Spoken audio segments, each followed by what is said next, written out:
नमस्कार विद्यार्थी मित्रांनो, मी डॉक्टर एस.आर. शेळके. आज आपण अकाउंट्स ऑफ प्रोफेशनल फर्म ह्या चॅप्टरवरचा प्रॉब्लेम या ठिकाणी घेणार आहोत. तो प्रॉब्लेम मी आपणाला वाचून दाखवतो. Trial balance of Mrs Rupali, solicitor for the year ended 31 December 2018. Prepare profit and loss account and balance sheet for the year ended 31 December 2018. Number 1, trial balance, particular, debit amount, credit amount. तर पहा, number 1, profit cost 13,41,000, capital 3 lakhs, drawing 7,20,000, reserve against bill of cost 1,20,000, payment received from client on account 1,66,000, client due against bill of cost ₹2,30,800, disbursement for client 82,000, rent 2,40,000, office expenses 1,74,600, furniture and computer 49,600, outstanding expenses 9,000, books 17,800, bank client 94,600, bank office 1,26,600, deposit for office premises 2 lakhs, total of both side 19,36,000. Adjustment, number 1, closing work in progress of ₹1,03,400. Number 2, depreciation on furniture and books at 10%. Number 3, at the end, debit amount to ₹90,000 in the disbursement account had not charged to bills of cost. अशा प्रकारचा हा problem आहे. आपणाला हा problem आता सोडवायचा आहे. मी या ठिकाणी प्रॉफिट अँड लॉस अकाउंट आणि बॅलन्स शीट ओपन करून ठेवलेला आहे. पहा, तर पहा, या ठिकाणी हे मिसेस रुपाली सॉलिसिटर आहेत. त्यांचं प्रॉफिट अँड लॉस अकाउंट आणि बॅलन्स शीट आपणाला तयार करायचं आहे. तर मी या ठिकाणी एक एक मुद्दा घेतो. Profit cost. तर पहा, प्रॉफिट अँड लॉस अकाउंटच्या क्रेडिट साईडला बाय प्रॉफिट कॉस्ट 13,41,000. आलं लक्षात? 13,41,000 रुपये. त्यानंतर कॅपिटल, बॅलन्स शीटच्या लॅबिलिटी साईडला या ठिकाणी कॅपिटल पहिला आयटम ₹3,00,000. त्यानंतर ड्रॉइंग 7,20,000. बॅलन्स शीटच्या लॅबिलिटी साईडला कॅपिटलमधून आपणाला हे मायनस करावं लागते, म्हणून या ठिकाणी capital plus net profit minus drawing, तर हे 7,20,000 आहे. 7,20,000 त्या ठिकाणी आपण घेतलेलं आहे ड्रॉइंग. त्यानंतर reserve against bill of cost 1,20,000. तर पहा, हे मागील वर्षीचं रिझर्व आहे, जे बिलं म्हणजे वसूल झालेले नव्हते त्याबद्दल रिझर्व करण्यात आलेलं होतं. तर ते मागील वर्षीचं क्लोजिंग आणि चालू वर्षाचं ते ओपनिंग राहील, म्हणून प्रॉफिट अँड लॉस अकाउंटच्या क्रेडिट साईडला reserve against bill of cost ₹1,20,000 कंसात लिहा ओपनिंग, प्रॉफिट अँड लॉस अकाउंटच्या क्रेडिट साईडला. आलं लक्षात? त्यानंतर पुढं दिलेलं आहे पहा, payment received from client on account. तर क्लायंटकडून 1,66,000 रुपये मिळालेले आहेत ॲडव्हान्समध्ये किंवा अकाउंटवर त्यांच्या 1,66,000. हे बॅलन्स शीटच्या लॅबिलिटी साईडला घ्या. On account payment received from client किती रुपये आहेत? 1,66,000. कारण त्याचं बॅलन्स आहे क्रेडिट बॅलन्स, म्हणून आपल्याला बॅलन्स शीटच्या लॅबिलिटी साईडला ते घ्यावं लागेल. त्यानंतर client due against bill of cost. Client due against bill of cost. तर पहा, या ठिकाणी प्रॉफिट अँड लॉस अकाउंटच्या डेबिट साईडला आपण हे जे to 100% reserve against bill of cost not yet collected आत्तापर्यंत वसूल न झालेल्या बिलाबाबत आपणाला हे रिझर्व या ठिकाणी तयार करावं लागलेलं आहे. आणि त्यासाठी client due against bill of cost 2,30,800 रुपये या ठिकाणी घ्या प्रॉफिट अँड लॉस अकाउंटच्या डेबिट साईडला. आलं लक्षात. आणि याचा जो दुसरा इफेक्ट आहे तो दुसरा इफेक्ट बॅलन्स शीटच्या ॲसेट साईडला. या ठिकाणी clients due for bill of cost किती रुपये? 2,30,800.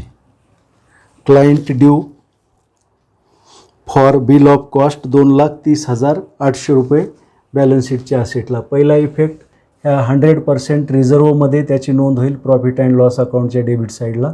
आणि दुसरा इफेक्ट असेट साईडला क्लायंट ड्यू म्हणजे ग्राहकाकडून किंवा क्लायंटकडून ती येणी असलेली रक्कम आहे. जसं डेटर्सकडून येणी असलेली रक्कम आपण असेट साईडला दाखवतो तशा पद्धतीने पक्षकाराकडून येणी असलेली रक्कम आहे 2,30,800.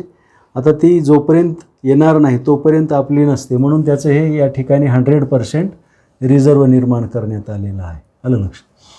त्यानंतर ह्या 2,30,000चे दोन परिणाम झालेले आहेत, मालमत्ता म्हणून आणि रिझर्व म्हणून या ठिकाणी आपण ते घेतलेलं आहे. तसं ते ट्रायल बॅलन्समध्ये दिलेलं आहे, याचे दोन इफेक्ट होत नाहीत, परंतु ही मालमत्ता म्हणून आपण या ठिकाणी घेतलेलं आहे येणी रक्कम, आणि या ठिकाणी येईपर्यंत खरं नाही म्हणून ते रिझर्व निर्माण केलेलं आहे त्याचं 2,30,800. त्यानंतर डिस्बर्समेंट फॉर क्लायंट 82,000 आणि याच्यावर एक ॲडजस्टमेंट आहे पहा.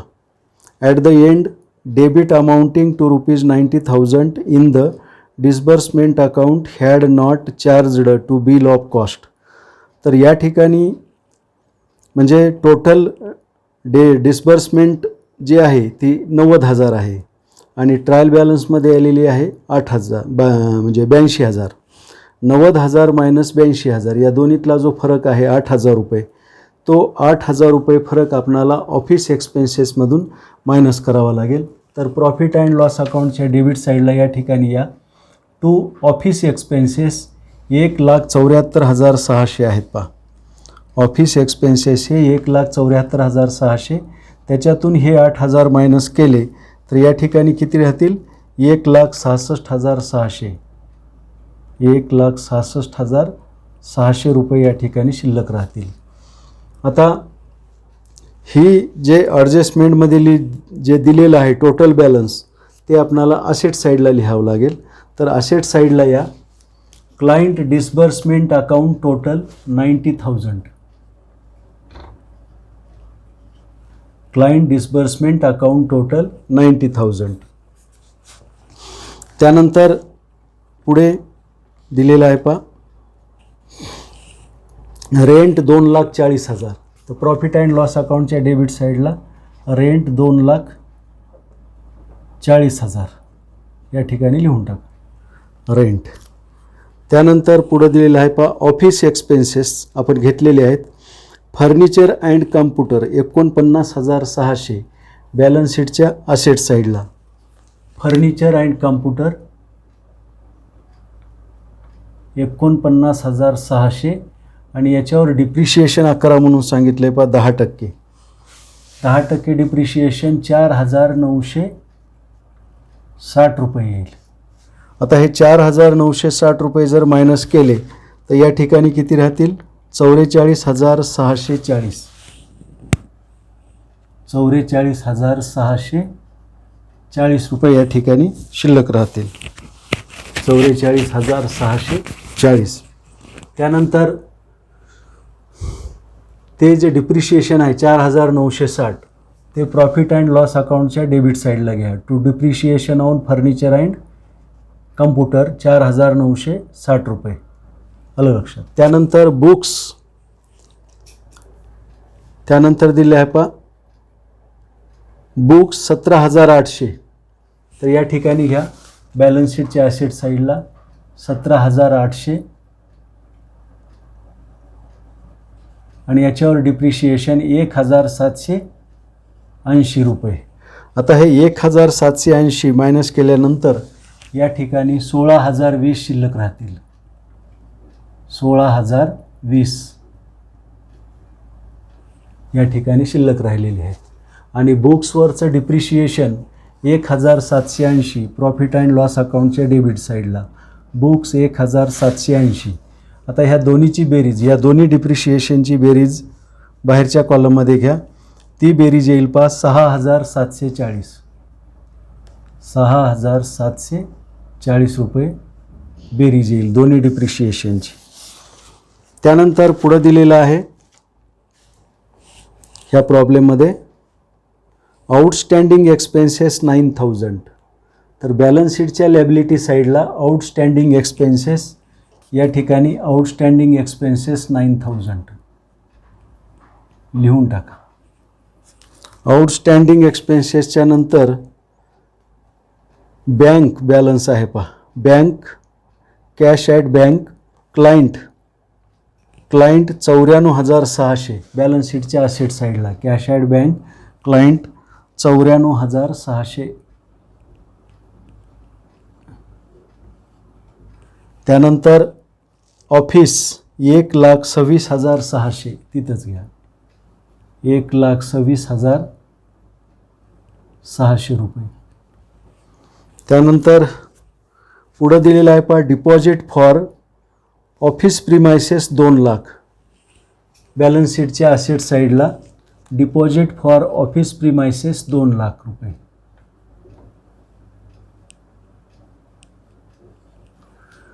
असे हे ट्रायल बॅलन्समधले आपण आयटम या ठिकाणी घेतलेले आहेत. आता पहा ॲडजस्टमेंटमध्ये एक आयटम राहिलेला आहे closing work in progress of ₹1,03,400. आता हे चालू वर्षी एवढं काम प्रगतीपथावर आहे. 31 डिसेंबर 2018 रोजी 1,03,400 रुपयाचं काम प्रगतीपथावर आहे, म्हणजे पूर्णत्वाला गेलेलं नाही. थोडक्यात हे क्लोजिंग बॅलन्स आहे, क्लोजिंग वर्क इन प्रोग्रेस. तर पहा हे जे आपण 100% म्हणजे हे काम पूर्ण झालं नाही, काम पूर्ण करून सुद्धा लोक पैसे देत नाहीत. मग काम अपूर्ण असेल तर पैसे कसे मिळतील किंवा फीस कशी आपणाला मिळेल. तर हे 1,03,400 रुपये त्या वकिलाला मिळालेले नाहीत, म्हणून 100% reserve against bill of cost not eight collected या ठिकाणी आपण client due against bill of cost 2,30,800 रुपये ऑलरेडी घेतलेले होते, त्यामध्ये ॲड करा क्लोजिंग वर्क इन प्रोग्रेस म्हणजे चालू वर्षाचे 1,03,400. तर हे अशी टोटल या ठिकाणी येईल पहा 3,34,200. 3,34,200 रुपये या ठिकाणी येईल. म्हणजे एवढं या ठिकाणी रिझर्व आहे, एवढी रक्कम रिझर्व. आता ही रिझर्व म्हणजे एवढं काम जोपर्यंत आपण पूर्ण करीत नाही तोपर्यंत आपणाला ही रक्कम मिळत नाही. आणि जर आपण काम पूर्ण करू शकलो नाही तर हे रिझर्व आहे, आपली लॅबिलिटी आहे. म्हणून लॅबिलिटी साईडला या ठिकाणी घ्या reserve against bill of cost not eight collected 3,34,200. एवढ्या किमतीचं काम जर आपण पूर्ण करू शकलो नाही, केसेस पूर्ण करू शकलो नाही, तर 3,34,200 आपणाला कधीही भविष्यामध्ये परत करावे लागतील, म्हणून आपली ती देयता आहे, रिझर्व आहे. त्यानंतर पुढं आता हे जे 1,03,400 रुपये आहेत हे क्लोजिंग वर्क इन प्रोग्रेस असल्यामुळे प्रॉफिट अँड लॉस अकाउंटच्या क्रेडिट साईडला या ठिकाणी घ्या क्लोजिंग वर्क इन प्रोग्रेस 1,03,400. आणि याचा दुसरा इफेक्ट या ठिकाणी क्लोजिंग वर्क इन प्रोग्रेस 1,03,400. 1,03,400 रुपये क्लोजिंग वर्क इन प्रोग्रेस. तर पहा अशा पद्धतीने आपण या प्रॉब्लेममध्ये जे काही नोंदी करणं आवश्यक आहे त्या आपण केलेल्या आहेत. आता यांची बेरीज करू. तर पहा प्रॉफिट अँड लॉस अकाउंटची जी बेरीज आहे क्रेडिट साईडची 15,64,400. 15,64,400.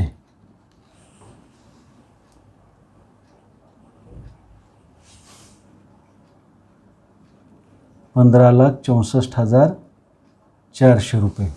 तर आता या ठिकाणी प्रॉफिट किती येईल ते पहा. तर पहा प्रॉफिट येईल 8,16,860.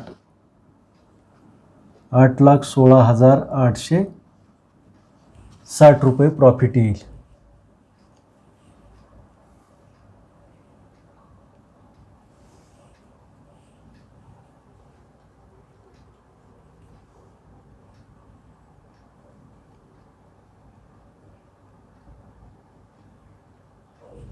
$15,64,400 आणि प्रॉफिट आला 8,16,860. तो नेट प्रॉफिट बॅलन्स शीटच्या लॅबिलिटी साईडला कॅपिटलमध्ये ॲड करा.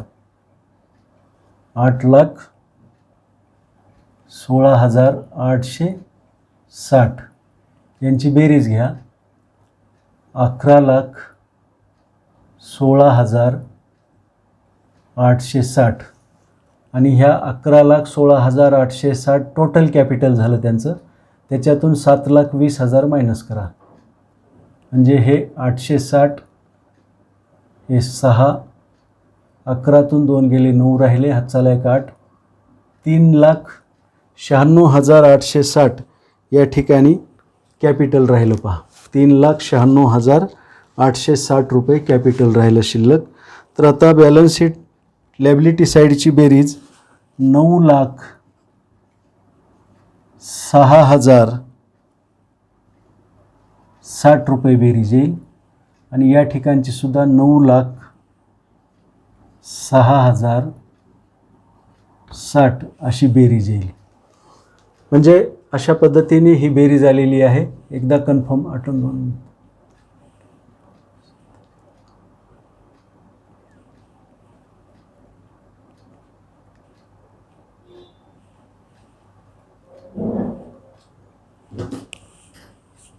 तर पहा 9,06,060 अशी बेरीज आलेली आहे. तर अशा पद्धतीने हा प्रॉब्लेम या ठिकाणी पूर्ण होतो. या ठिकाणी मी थांबतो. धन्यवाद.